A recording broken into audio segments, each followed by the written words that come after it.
Welcome, everyone, to a very, very special, as opposed to a very special Legends and Lectures. I'm here with the OG of archaeology podcasts, for sure.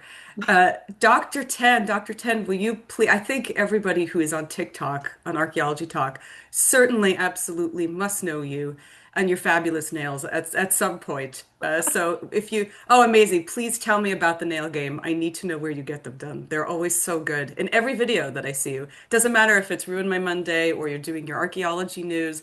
The nails are always different and they're always tip top. So Oh, please, thank please, you. please introduce yourself for those who don't know you, and please tell us where you get your nails done. Wonderful. Well, hello, everybody. My name is Dr. Tenninger Kellenbarger. Of course, you may know me as Ten, or better yet, as Dirt Diaries underscore, on all forms of social media. Also on YouTube at the.dirt.diaries because somebody took it. Oh no. Oh. I don't know who, but it was gone. Oh. Well. And who does the nails? Where are they done? I get them done at New Happy Nails. I'm just north of Philadelphia, and it is one thing about me that I absolutely love as being super, super girly. I know I get a lot of comments and questions about my nails of how can you dig as an archaeologist with nails? Oh, the We're, trowel. yeah, we don't dig in the dirt with our hands. Fun fact. A little known fact about archaeology is we have tools. But if we do go on excavations, I will cut them down pretty low. But this is for the off-season girly pop. Oh, they're great. I love them. So tell us a little bit. So your PhD was To Kill and Be Killed, the transference and use of the smiting pose in Yes. Egypt, the Aegean, and the Bronze Age. That was your PhD. Please tell us about this because I know you specialize in weaponry and iconography. Yeah, so in my master's program, I was really into sword typology and the creation of early type swords in the Aegean world, specifically on Crete and the mainland of Greece. So I really looked at how we went from triangular daggers and long daggers, types 1 through 4, and developed into type A and type B weaponry that we see. And looking at the visual narrative and the corpus that we do have of martial iconography on Crete and the mainland, Mycenae, Pylos, all that kind of stuff, I was noticing we're seeing a lot of similarities in who the victor, the victorious warrior, or the smiter is in his body position to what we see going on in pharaonic Egypt, mainly, with Narmer unifying Upper and Lower Egypt.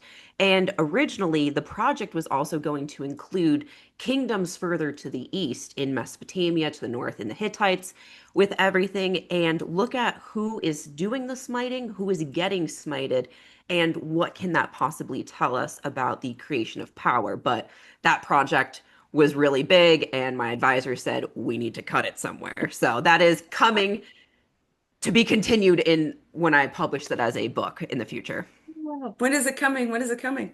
I have no idea. Oh, I I please tell us so this way we could have you on again and talk about it again. I will. I definitely needed a break after I graduated. I wrote it in something that should not ever be done because it is not good for your brain or mental health or anything. So I definitely needed a break after that. But for my dissertation, I was then looking at the creation of the smiting scene in Baby, pre-dynastic Egypt. This is my co-pilot. She loves being on video. Her name's what's the Voodoo. oh, I love you. Oh. And she helped write my dissertation. Hmm. She And co-wrote that. she did. So I was looking at the creation of it and postulating that through interregional maritime trade, that the connections that Egypt had with the Aegean world, with trade and everything, that not only were objects being traded, but art and ideas were as well. So we only see this scene really come about for a generation or two, and then it moves back to Egypt in the Aegeanized form with really Ramses II in a more privatized sphere where he can make more political commentary in your face, and looking at how the Aegean was able to influence Egypt in that aspect, because everybody wants to talk about how Egypt was really, influencing everybody else in the Eastern Mediterranean, where, the Aegean world did some stuff too. Yeah, absolutely. So you said you did four majors. Yeah, I did. archaeology, history and culture of the ancient Near East, which was at my undergrad, art history, religion, and anthropology. And I was only able to do that because they all the classes like crossed each other out. Hmm. And I didn't want to graduate early, Stay at academia forever. honestly. So, if you're both an archaeologist and an art historian, and you specialize in weapons and iconography, can you tell us a little bit how these disciplines all intersect? Yeah, so when I was actually applying to grad school, I was asking people who had, graduated and everything who were in the field, how did you, find what you wanted to do, whether it was in the private sector or into academia? And they blatantly just said, you got to figure out if you're going to go into academia, who are the major names in your field because you're going to be working with them for quite some time. So I did some research on that, went to Temple University for my master's and my PhD. And the individuals who were on my committee, both for my master's and PhD, they were archaeologists, but they were art historians.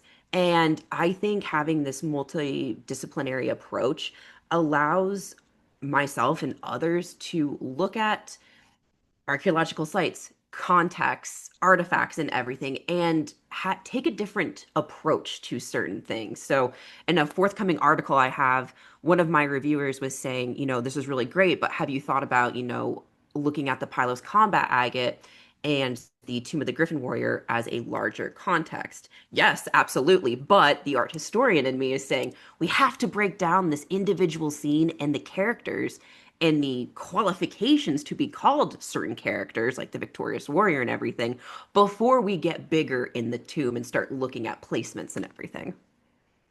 Can you share some of your favorite icons and some of your favorite weapons and what these things might mean in this Oh, context? oh yeah. So in the Aegean world, I know there's prop so much. There's so there's much. there's so much, but actually in the Aegean world, there's less than 15 pieces that have martial iconography. Wow. And with those pieces, they are relegated to seals, seal stones, and a gold ring. That's it. We do not have them in wall paintings. We do not have them in ivory carvings. We do not have them on, temple walls or anything like that, like we do in Egypt. So everything that I've studied is just over an inch big.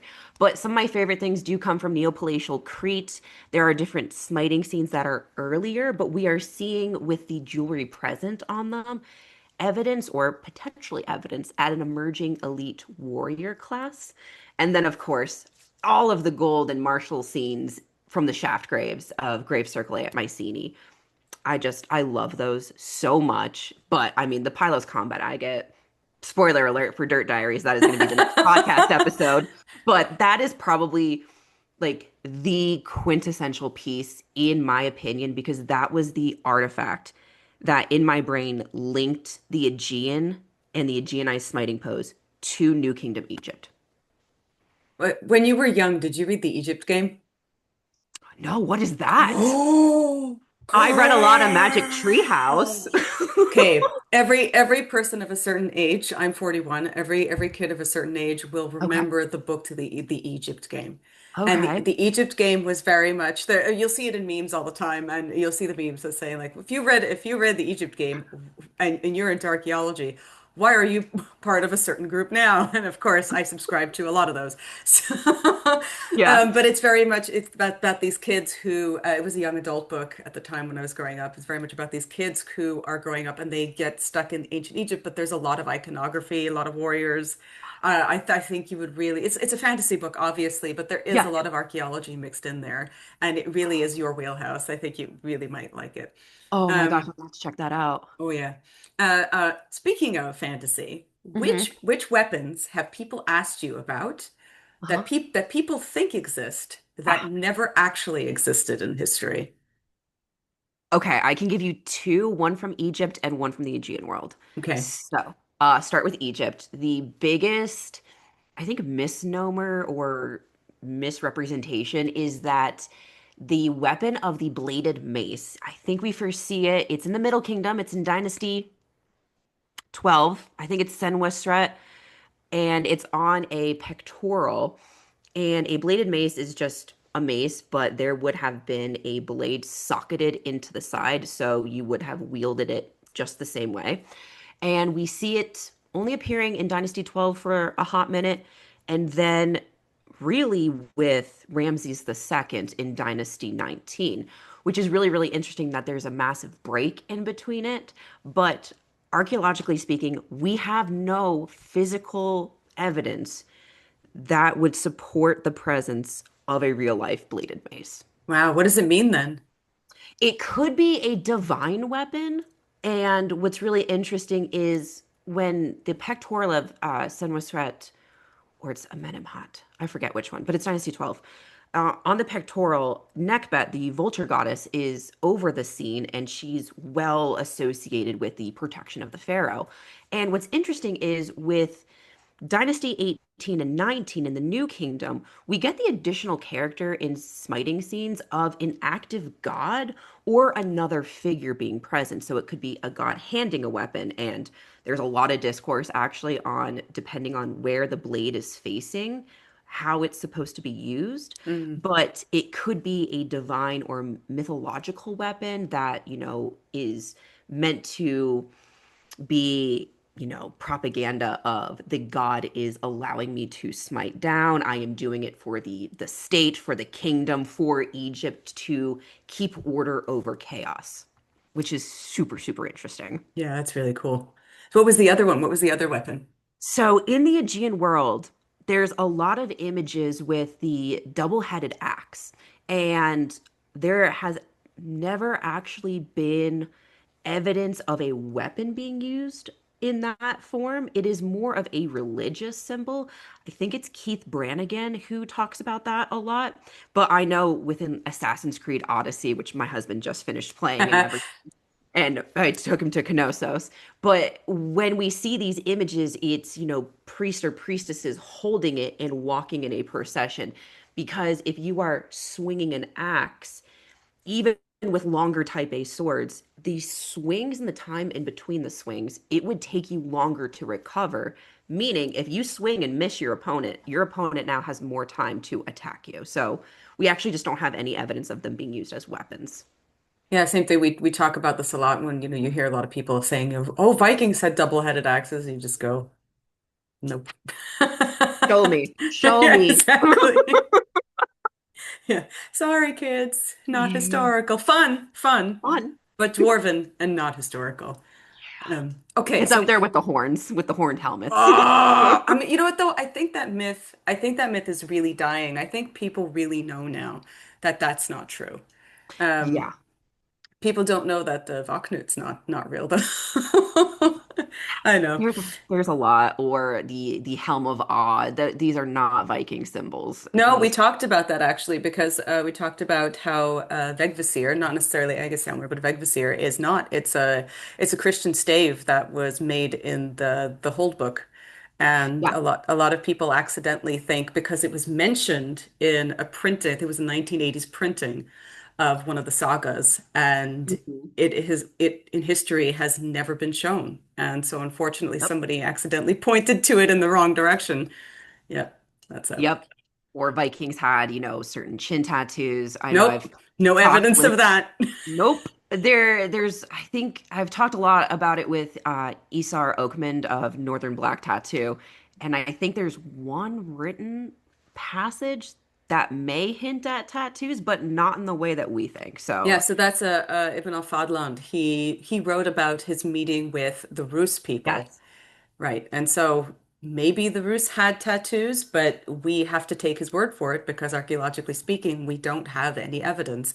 We do have evidence of teeth shaving or teeth Yep. refining, and also now with the skulls that there was some kind of skull augmentation somewhere in the north. That was a new discovery. I think it was 2 years ago. But other than that, no tattoos, nothing. Sorry, Right? guys. Yeah. I know. It's I know it's so infuriating because you go, but why? Why would he say that? And you go, ugh. But why do they say anything? I. I always have this issue with Bede also because we talked about Easter, you just want to wring Bede's neck after a while. You're like, Bede, I know you're venerable, But he says so much about little things, and then he goes, "Oh yes," and then for Easter they named it after this. You go, "Okay, would you like to Again, elaborate?" No. no. I'd like to stay silent. You damn monk. So we have some questions from the peanut gallery for you. People Awesome. who watch your channel, and people who just have general questions about this subject. So, question the first. What is with all the votive body parts all over the ancient Mediterranean? What's and in Seinfeld voice, what's with all the Roman penises or What's with penes? what's with the votives? So with votives, it's really, really interesting, especially with anatomical votives, because votives, just as a general term, can mean honestly any offering that is just left as a thanks to a god for healing you, helping you, fulfilling an oath, fulfilling something on their end of a bargain. You are just kind of saying thanks. You could leave it ahead of time and say, oh, hey, Zeus, if you could help me with this, here's something, just for hearing your girl out. But anything else with, temples and Asclepions, when we see votives and anatomical votives at that, archaeologists really, we believe that it could be an identifier of who was going there to heal what. So, for example, and I always do this with my students because I teach Roman sacred space, and healing is a huge part of it when we cover votives. So I always ask them at this point in the semester, what hurts? Because something has to hurt on you, whether it's your brain, you're tired, you're exhausted, all of that kind of stuff. So, what votive would you make? And for me, I think I would make a votive of my knee since I blew it out in college. And if I were, back in the day, I'd take it to a temple to Asclepius or a healing center or another temple, and I would ask for it to be healed. So a lot of times it could be an emblem of, asking a god for healing. Other sanctuaries or sites that have ties to Asclepius or his daughter Hygeia, we do see inscriptions with aspects that say thanks for allowing the doctor to perform a surgery on me. So it's more indicative of that, or it could be in thanks of something as well. So it really kind of depends also on the context. So I would ask back to this question: where for these votives and what time period are we talking about? So what you're saying is there's a lot of broken penises in Rome that need to be healed. Oh, in for Rome, for penises. Now, penises are interesting.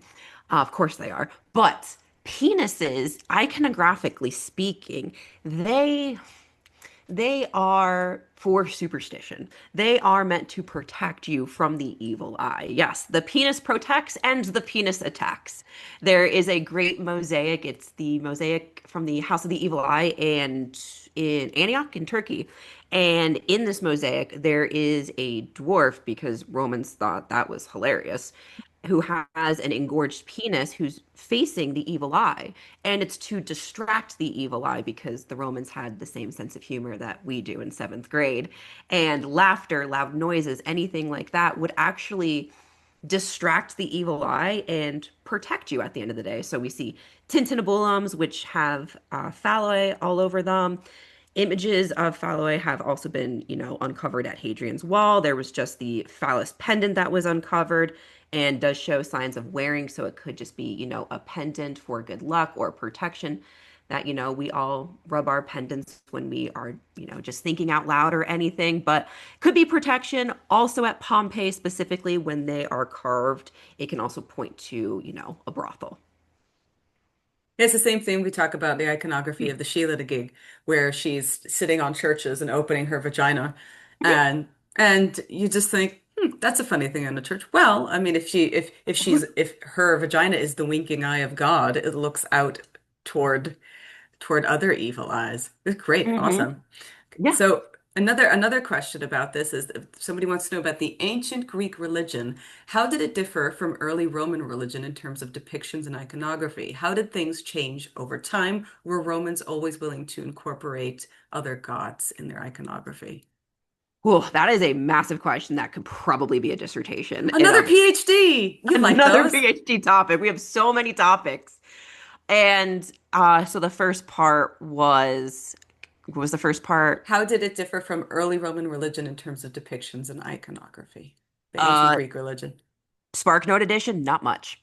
Uh, it really did it, and I think this can also come from a lack of understanding on how Greece, during certain early periods before Rome was the Republic or even the Roman Empire, how Greece had colonies outside of Greece as we know it today. They had colonies in Turkey, modern day Turkey. They had colonies, further west in Italy and everything. So when people were moving, they were taking their ideas, their thoughts, their artwork, and their gods and religion with them.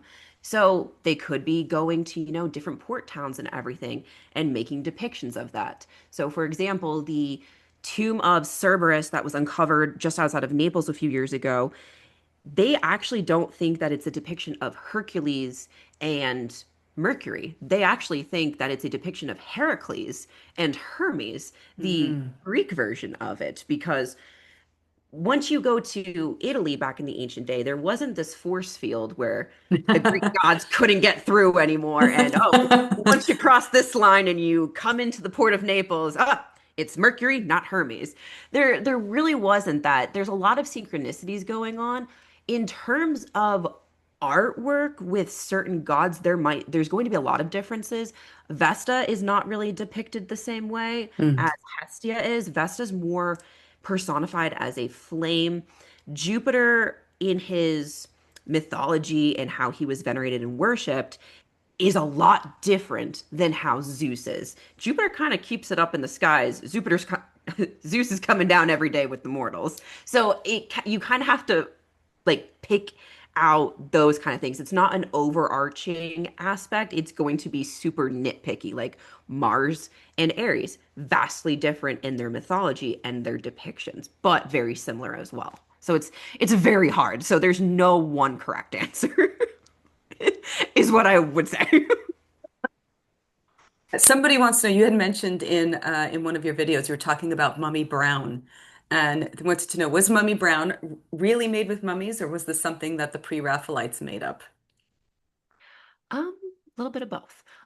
So Mummy Brown was, they were crushing up mummies as well. And that was also not just in art as a color. People were also putting mummy grinds into medicines as well because it was meant to, or it was believed that it had this almost ancient Oh quality no. that would heal you. So it was like, oh, it's like this exotic aspect and it's going to heal you because it's eternal life. It's kept these people preserved. Here you go. I hope they like cancer because I think it was Pliny the Elder who claimed that mummies had healing properties, but bitumen is is highly carcinogenic. Yeah, and then you think about all of the chemicals that they were using for mummification, and then you have you go further down that route and realize that there was sometimes spontaneous combustion of the mummies as well in their sarcophagi. So you just that's when you just scrape a piece off the top. Yeah. I'm just like, man, who is the Victorians a lot. They really Yep. love their medicinal mummies. And I think it was also Schliemann at Mycenae digging grave circle A. I'm blanking on which shaft grave specifically, but he does record that there was a mummy in one of them, and he did say it was, I believe, Mummy Brown. But there's so much discourse on that of was it actually mummified? It's somewhere in the British Museum. We don't know if it's the exact mummy he's talking about, but that painting is absolutely wild. Fantastic. So another question for a subject that's very near and dear to your heart. So somebody asked about Hecate and hmm that they've been mislabeled as the mother of witches. So who invented this idea that she was the mother of witches, and why do people still think this if we know it's not true?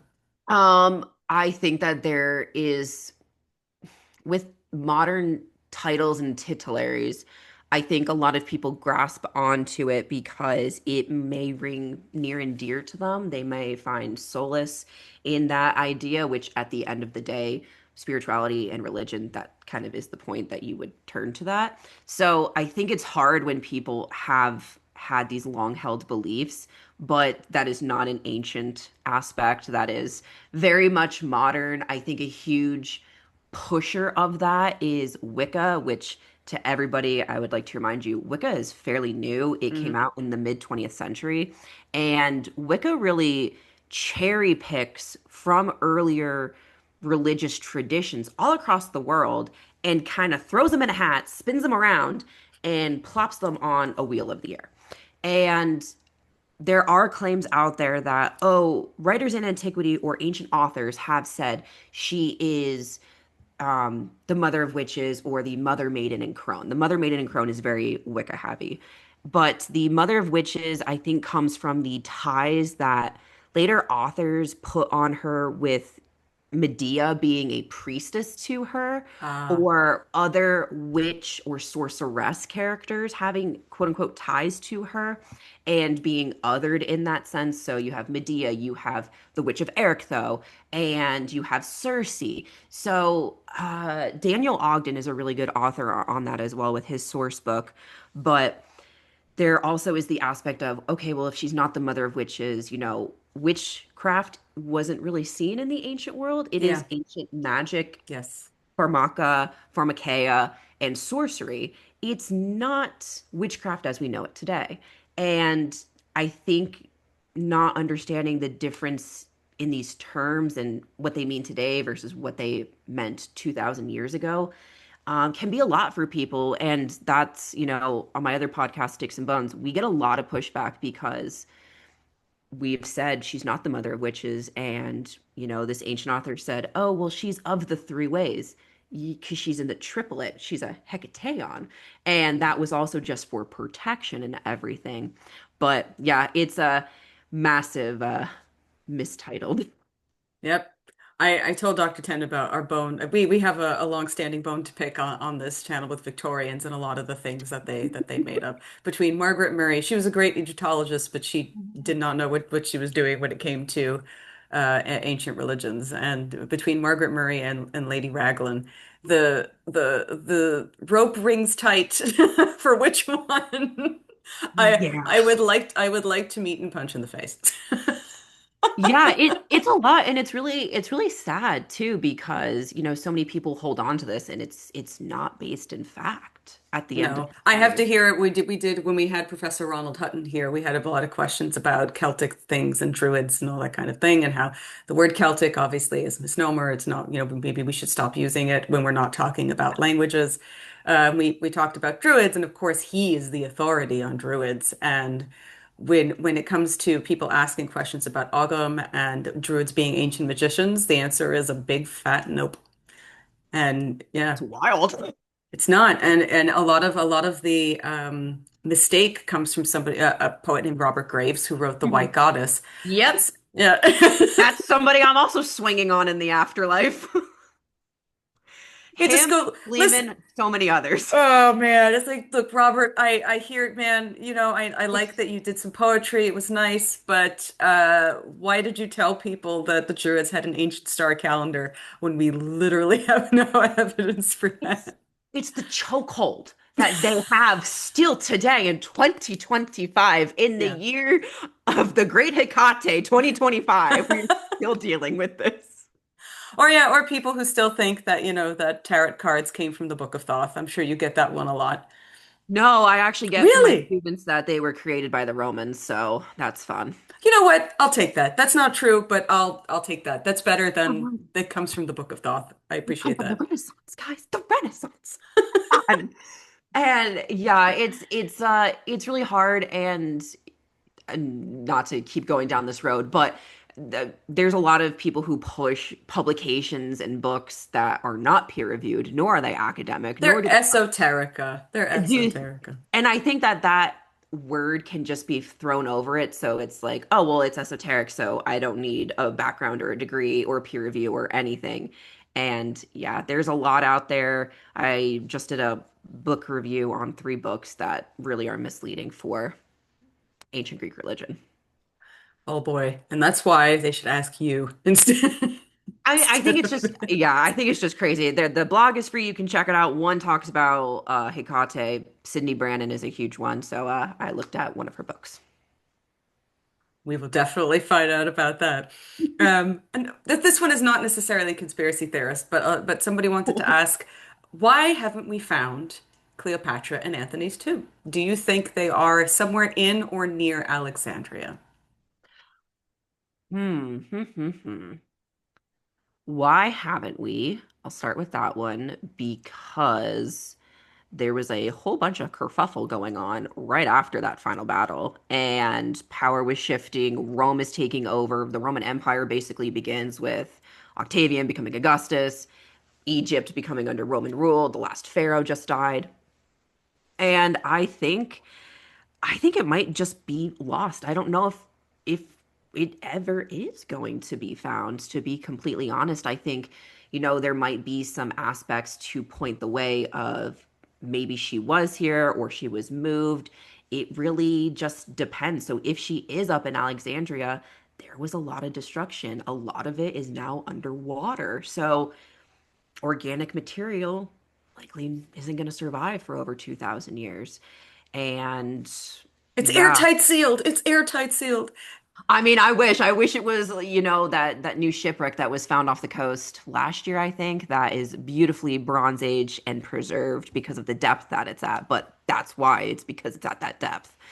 But yeah, I don't know, and I do think a lot of the hunt for the tomb of Cleopatra is sensationalized by Dr. Martinez, and I question why none of the work has been published or peer reviewed, why everything is being released via social media. I have So some this questions. so this way the kids can take hold of it and make their own theory. 100%. And I think that there's been a lot of sensationalism and kind of treasure hunty Oh God, vibe. we just recorded a whole thing about AI trash on Facebook, and a lot of it was all that treasure hunty stuff. It's very treasure hunty vibes that I get, and especially with the over sensationalization of the recent marble head that was discovered, that they were Mm. saying that's the face of Cleopatra. It's and how these articles are written are very misleading as well, and Hmm. they're using terminology that the layman isn't going to understand, where people should understand it's a foundation deposit, and there's a terminus post quem and a terminus ante quem of how early and how late something can be dated. So if there's coins with her face, then she would have already been in power. So this could be well after her. We talk about this a lot whenever we get sensationalist headlines like archaeologists have just found the Ark.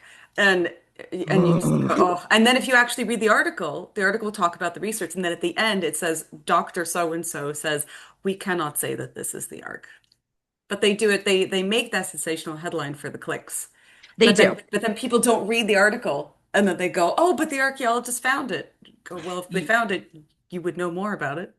100%. Why do we not have more pictures? Why is this not published anywhere? Speaking of which, where is Nefertiti's tomb? Somebody wants to know. If I'm remembering this correctly, because it's a little bit on my wheelhouse, but if I'm remembering the discourse on this, they think that she was part of the mummy cache that was found later in Deir el-Bahari, and this also had other pharaohs' remains and everything. But I do remember there was research done to see if we were going to find her tomb, and we just haven't. There has been in the past beliefs that there was a different chamber off to the side of King Tut's tomb and everything, which, all right, if you go into King Tut's tomb, it's very small. It Hmm. doesn't make sense, but it does make sense because he died very early on. But there has been discourse in the field of, if you go down the pathway and the passage into the tomb, if you go a certain way, it's for women, and if you turn the opposite direction, it's for men. And for Mm. King Tut, it actually makes the direction that would suggest that it may have been originally created for Nefertiti, and he was then put in there. There's also a lot of discourse on, did Nefertiti rule on her own after the death of her husband Akhenaten, and she ruled alongside her daughter before King Tut came up. There's so much mystery and everything about who she was and her final years of life. And Dr. Karakuni does a great job of explaining who she is in her book When Women Ruled the World. I don't know if we're ever gonna find it. It wouldn't shock me if she did take a male name and represented herself much like her earlier ruler Hatshepsut did, but I don't know. I don't know. But the idea and the postulation that there is a secret chamber behind King Tut's tomb has been disproven. There is not one. No, There is not one back there. no, I want another mummy movie, and I want them to push a button, and then the chamber opens, and then it's Brendan Fraser's doppelganger in there. Right. But I mean, when that was going on and they were discussing that idea, I mean, you would have to destroy the art in the tomb to dig back there to figure it out. But Oh, using non-invasive testing and lasers and scanning, they found that there wasn't evidence of like pockets behind that wall. So I don't know. oh, It wouldn't surprise me if we just don't know where it is yet. I have no idea. that's That another PhD. that's another PhD, especially because that recent tomb of the pharaoh that they just found, he was moved because of a flood. So who's to say they weren't also moving other people as well during the New Kingdom, especially Mm. after the tumultuous reign of Akhenaten himself. And I think just because we don't have a lot of personal like writings from Nefertiti, we don't know. Like everybody wants to villainize her for being the wife of the heretic pharaoh, and I think we forget, did she have a say? I don't know. Also, I mean, he did that himself. He chose who she wasn't. It's not like in the Ten Commandments where she's in the background going, yes, there was nobody there. I mean, Yeah. listen, I love Anne Baxter. She is my queen for life, but absolutely nothing about that movie is No. historical. And yeah, and I think we forget, she did wield a lot of power as a queen in her own right and was also on the same level as her husband in artwork and everything. But those years after his death, it's so just, I want to know. That's something I would love to know. Like, did you actually change your name to Neferneferuaten? Is that you? Did you rule with your daughter as your wife and queen beside you as Egypt was trying to heal, because at that point the priests of Amun were scrambling to try and reinstate order. Amarna just falls apart. You have the Amarna letters. There's just everything's going on in the Eastern Mediterranean world. It's just a ticking time bomb. One for a PhD. One for a PhD, honestly. You want to talk about craziness? It's the end of the 18th dynasty. That is some Game of Thrones stuff. Oh, it's always more fun in the real world than it is in the game. Speaking of really fun things, somebody would like to ask you, can you talk about the death pits of Ur? Why do people still think that Queen Puabi is an alien? Oh, I love the Death Pit Sitter, and yes, I can talk about it. I think the major component of her being an alien is how her hair and headdress has been reconstructed today at the Penn Museum. Uh, People have said, I think it's the head shape that it's really elongated, and of course, anytime that there's any, cranial elongation, they're like, it's aliens. It's like, or it's religious and ceremonial. But the death the death pits of Ur are really fascinating. That's a dig I would have loved to be a part of and see everything, because Sir Leonard Woolley was just doing things so much better than everybody else at the time. He was no Schliemann, he was no Sir Arthur Evans, and he was really digging, and there were over 800 tombs that he discovered. Only 16, 14 were royal. But I think what continues to bring people back and back to the death pits of Ur is the death pits themselves, is the aspect of, did these people go willingly? Is the aspect that was sensationalized back in the 20th century of the one female attendant, the priestess, who was late to her own funeral because she dropped, quote unquote, from excavators, she dropped one of these silver ribbons that she was supposed to have in her hair because she was running late to be entombed, that she dropped it trying to get into her position in the tomb.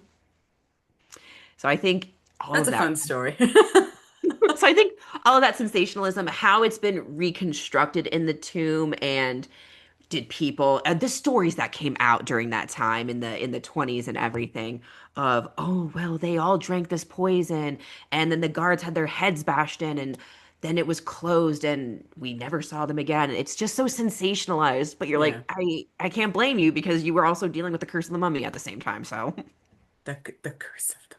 the curse of the mummy, that was also fake. Yeah, we just talked about Genghis Khan and how nobody knows where he's buried, and yet Marco Polo was like, "Yes, I know exactly where he's buried." And there were many guards who were the ones who went, and then the guards killed those guards, and then those guards killed those guards, and then the guards killed themselves. How would you know that, Marco Oh Polo, yeah. if they were all dead? Have some questions, Marco. He's another great liar in history. Uh, Yeah, I think that's going to be another burial mound that I don't know if we're ever going to come across.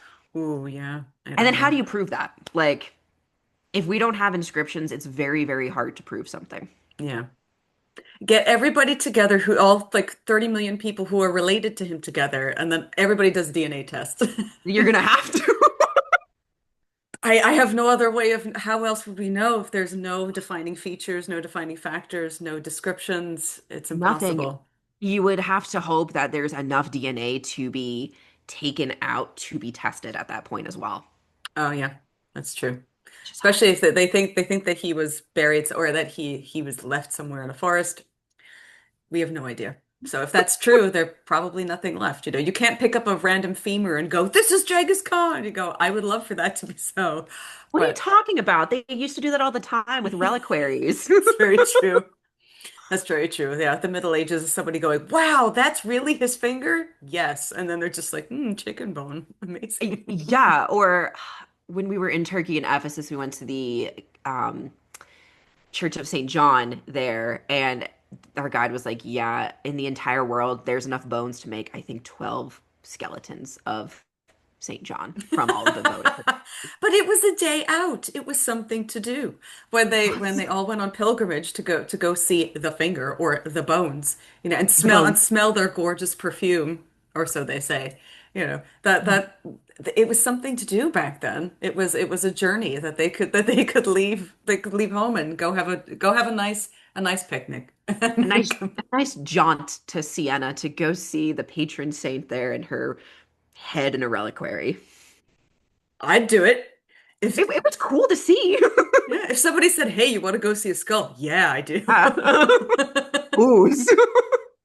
Somebody would like to ask you about the Neolithic Venuses or Oh. Venum. The idols of are they actually idols of a goddess since they're technically very small? Why do so many look so similar? What do you think of the recent research that suggests they're actually self-portraits of women that they made of themselves by looking down? Yeah, so I actually did a whole podcast on this and they're gorgeous. I love them. They're devilishly misnamed, of course. Of course, the original came from the Venus Impudicae, which was a play on words because how could a woman not be covering herself and everything? But I don't know. I think the reason that they look so similar is perhaps at that time, these early communities and these early peoples, they all had the same desire, which was to successfully bear children, to bring success into the community, to be able to foster a community into the next generation. And the idealized body type and form would have been a larger type because that meant that you were sustained with food. That meant that you were able to, bring life successfully into this world. Engorged breasts, you were able to feed your child. You were able to support it through the most deadly years of its life between the ages of birth to 5, really. And perhaps it brought the community hope that they would be successful in doing it. And as a woman, you look at that and you just see something that makes sense to you, if that makes sense. That's not archaeologically backed or anything, but I think as a woman, I can look at that and I can understand why somebody would carve something like that. Perhaps it brought them hope. Perhaps it brought them, stability or prosperity or the idea that it would be. And if all life was coming from a woman, who's to say it wasn't a goddess who brought life, who brought death, who brought the changes in the seasons and everything before they were given their many names across time, history, and cultures like Venus, Aphrodite, Persephone, Kore, Cybele, Isis, all of these names for all of these incredible goddesses that we now know today. But I think them being very small, I think we recognize that they're also very portable in that aspect. Perhaps they were allowed to be carried with somebody, and therefore you could hold them or have them as a pendant, as one of them is. Venus of Holofels. Um, she doesn't have a head, so there's actually a loop at the top that Oh, archaeologists have postulated that she could have been a pendant. And perhaps somebody wore her on her neck and maybe rubbed her and wore it with love like we do today. And the aspect of the research of is it a self-portrait? It's a really good idea. I really like it, especially with the images that they used in the research of what you would see if you look down at your own body. It does make sense. But it also makes sense that somebody who loved, adored, admired, really wanted to highlight this body would have also carved it. So I see both aspects. And I think the portability plays in with, especially with the Venus of Willendorf, the testing actually shows that the rock used to create her was not local. It came from a minimum of 600 kilometers away at wow. best. Amazing. So it really shows that these people and these communities and these individuals and these artisans went out of their way to create something. And I think that in of itself is just something that should be celebrated and something that should just be admired. Is it a goddess? We don't know. But at the end of the day, this little figure of a woman and her body brought somebody comfort and love and something and hope. Fantastic. So we have two more questions. What Yeah. is your favorite Roman curse tablet? Do we know what the Satyr square is for yet? Do I know which what The is? Satyr square, the Sator square, the Satyr square, the what with the written one that was found in Pompeii. Oh, I I think the don't think. earliest one is in 69. And so, but I don't think we know what it's for. Hi, little baby. The cat has just come back on the screen She's for come those who back. are She says in. we're talking curse tablets, girls. Um, What's her favorite curse tab? she loves curse tablets. Do I have a favorite curse tablet? Um, I have I have quite a bit. There's a few that I teach my students about each and every year because I always find it best and easiest to compare it to modern day. That's where it really clicks with my students. So there is a curse tablet, or at least for cursing, kind of like a recipe for it. And it was meant to be placed kind of at the entryway of a coliseum or of an amphitheater of some kind where you would go watch horse racing. Just like we watch, modern day sports today on TV. People would be going to the stadiums and people would be betting on their favorite team, but these teams would be color based. So it would be green chariot versus red chariot versus blue versus white. And I believe that there is a curse tablet. I'm blanking on where it's from right now, but it actually is a binding tablet. And it basically says, bind these other riders and their horses so that this charioteer wins. And I always tell my students, because we're in Philadelphia, what's your favorite sports team, whether it's the Phillies or the Eagles? Would you make a curse tablet like this? And would you bring it to the link or Citizens Bank Park to ensure that your team won? And all their hands go up. Oh, absolutely. Yeah, I'm not even a sports fan. I don't understand the sport, but I would totally do it. Absolutely. Go Great, sports. great. Yes, go sports team. But Yay. I think, I don't know. I have a lot of favorite curse tablets. I think when there's love involved, love triangle ones are so fascinating because we always try and figure out like who was the couple, what happened. And those are the dramas that I want to actually see and be a part of.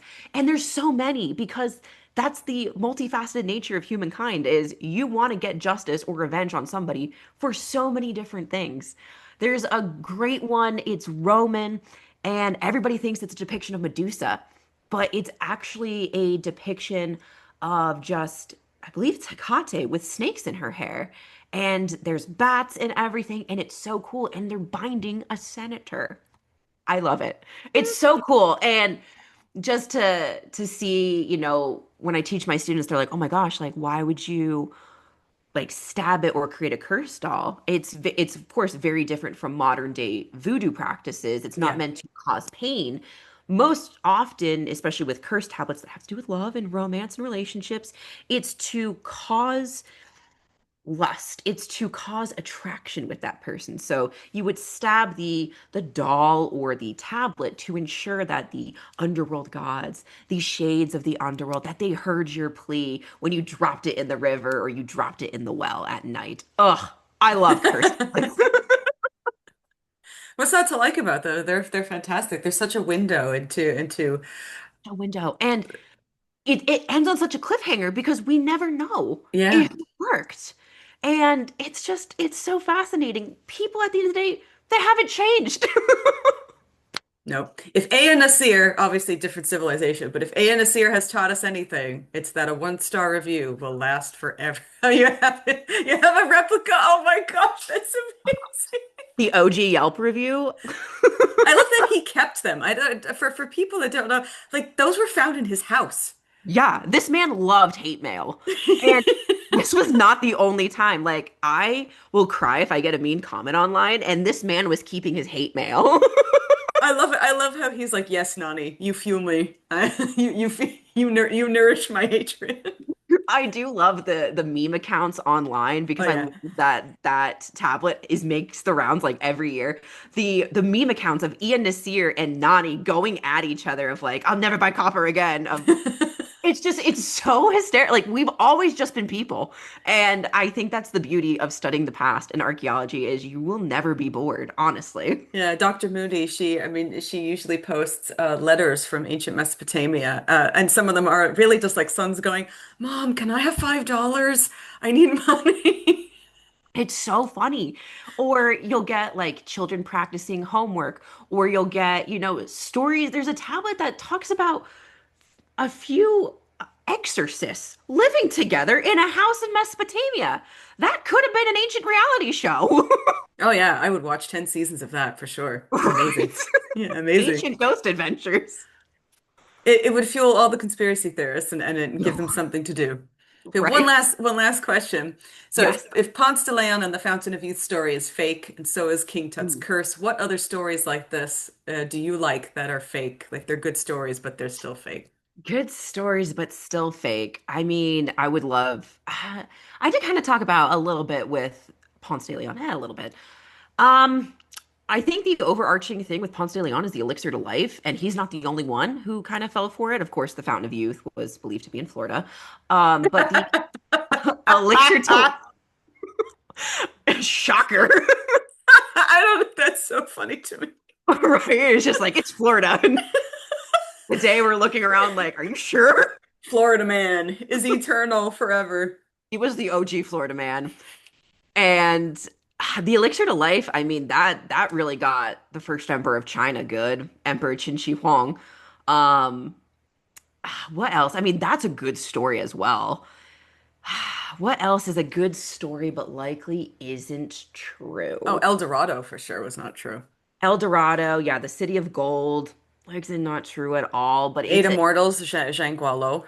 Definitely not true. That man was like, he showed up to court and was like, "Yeah, I'm 800 years old." And everybody just went, "Okay." yeah, it's like, are we talking biblical years? Because like they were doing that then too. I think when things are tied to mythology, it might not be true, but going to certain sites and seeing it for yourself, you're like, I can see it. That makes sense now. I think like other stories of the last oracle at Delphi and her prophecy, I think it's very poetic. Love it. The speaking water has been silenced. Gold. Oh yeah. But, I it's likely not true. And, the story of Alexander the Great throwing a Pythia to the ground, and that story likely not true. Still a pretty good story. Um, yeah, there's so many out there that I wish we just knew more. But I also think I'm a little bit biased because I am a sucker for the stories that are true in of itself. I don't know, there's something about it to me that just makes it a little bit more like personal and humanized and everything that I just see little bits of humanity through it. And I mean, I think that's why I keep coming back to archaeology. So tell us a bit about Dirk Diaries, Sticks and Bones, and of course, Ruin My Monday, which is my favorite one. Oh my gosh, I'm so happy that you like that. That when To people are make like, your Mondays suck less. make your Monday suck less. Yes. That was a brainchild of mine years ago. I started with just photo posts of like different structures, of Chichen Itza, El Castillo, all of these types of things, and talking a little bit about them. And then I stopped for a little bit, and then I was like, let me bring this back, but in shorter, long form content of Ruin My Monday, where I'm talking. And it's absolutely been a blast to be able to just absolutely nerd out with everybody and just go into academic blackout mode where I don't take a breath. And that's what my husband lovingly calls it when my eyes glaze over and I don't take a breath. But that has been really, really fun to bring back and see so much love and support from everybody for doing it. I absolutely am just humbled and honored that you all enjoy it every single week. I try and keep you all on your toes. I can't have you guys getting stagnant on me. This week, I don't remember what Ruin My Monday was, but you just talked about because I just saw the video of you talking hmm about the Lighthouse of Alexandria, which could have been a Ruin My Monday, but it It is could have Wednesday. been. Yeah, This Monday, it was the depiction of the Cyclops Polyphemus at that's it. the Ephesus Museum, which it was originally part of the Fountain Group from the Temple of Isis, but then got moved to the Fountain of Domitian. But yeah, talking about how the Cyclops might have two eyes, even though Cyclops mythologically only have one, but it doesn't actually mean that the artisans or the people here didn't know what they were talking about, or it's not a cyclops. But I think it's a great reminder that stories change and travel. They're playing a real life version of the telephone game. And it's really, really interesting to see that portrayed in artwork. I mean, even with my own research and work with uh, martial iconography in the Aegean world, when you look at these scenes, you instantly think, like Schliemann did, unfortunately, that these are heroes from Homer. And you kind of ponder to yourself, was this, part of an oral tradition that people in the early, late Bronze Age were depicting in art and then went missing for some reason? Maybe the lore developed elsewhere, but then picked up again at the time of Homer. I don't know. It's so fascinating.